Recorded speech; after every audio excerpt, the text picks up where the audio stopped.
The Crithian embassy burned against the violet sky of Station Theta 9, its crystalline spires cracking under sustained plasma fire. Ambassador Velthrock's children, two cubs no larger than human toddlers, huddled behind an overturned transport pod, their fur matted with soot and fear scent thick in the air.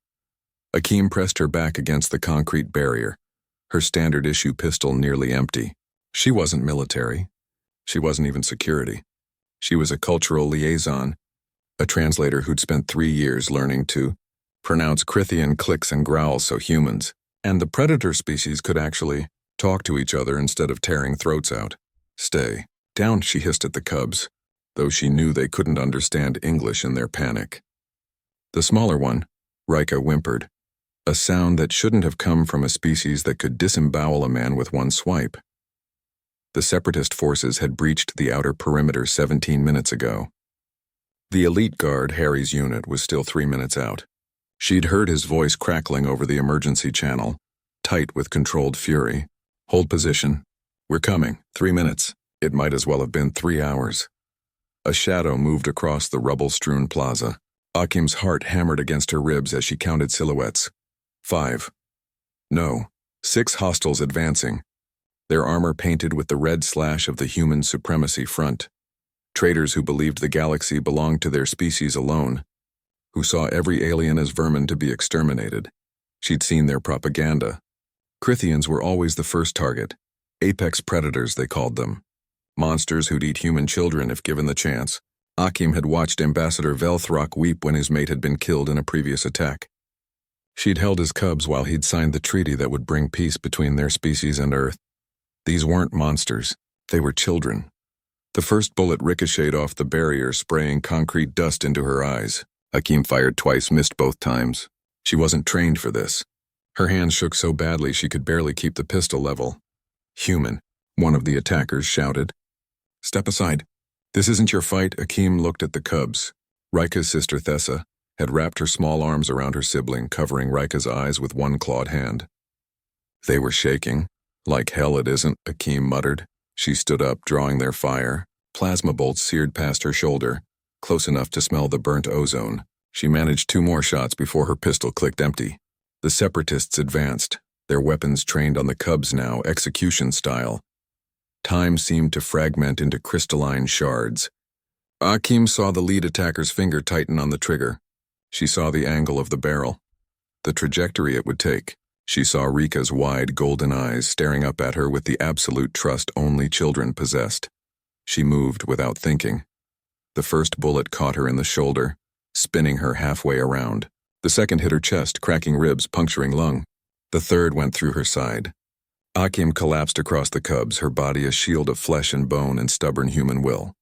She felt their small bodies trembling beneath her, heard their terrified mules muffled against her jacket. "Stay down," she whispered, tasting copper. The separatists moved closer. Through dimming vision, Akeem saw boots approaching, heard the mechanical whir of weapons charging for the final shot. Then the sky screamed. Harry's dropship hit the plaza like the fist of an angry god, retro thrusters turning rubble to molten glass. The elite guard poured out in perfect formation, humanity's finest, trained for impossible odds and never acceptable losses. Harry was the first off the ramp, his rifle already tracking targets.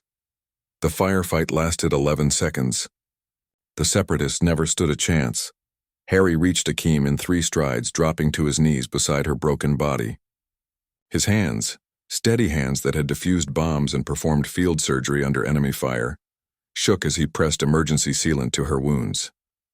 "Stay with me," he commanded, but his voice cracked. "Akeem, that's an order. Stay with me." She tried to smile. Blood bubbled at her lips. "The cubs are safe. You saved them. You—" Harry's words strangled in his throat as his med scanner painted red across the display. Too much damage. Too much blood loss. Even with their advanced technology, even with everything they had, 3 minutes. If they'd been 3 minutes faster. The other guards formed a perimeter, but Harry saw it in their faces, the same guilt tearing through his chest like shrapnel. They were elite. They were supposed to prevent this. They were supposed to be the ones taking bullets. Not a civilian translator with more courage than sense. Akeem's hand found Harry's, her grip surprisingly strong. "Tell them," she whispered. "Tell them humans and Crithians. We're not so different. We both protect our children." Ambassador Velthrock arrived as the medical evac did, his massive form trembling as he saw what Akeem had done. He knelt beside his cubs who were covered in her blood but alive, and something in the predator's chest broke open. He made a sound, a Crithian grief keen that no human had ever heard before, raw and terrible and sacred. Akeem died before they reached the medical facility, her hand still in Harry's. The war ended 4 months later. The Separatists crumbled under the combined fury of the human-Crithian alliance. But Harry and his unit never forgave themselves. They'd arrived too late. 3 minutes too late. They carried that weight for the rest of their lives. The knowledge that a translator had been braver than the elite guard, that a woman, with an empty pistol and no combat training, had done what they'd failed to do. The Crithians built a monument in the embassy plaza. It showed a human woman sheltering 2 cubs carved from asteroid iron that would last 1,000,000 years. They called it the Second Mother. Harry visited every year on the anniversary, standing at attention before the statue. Rika and Thessa, grown now, came too.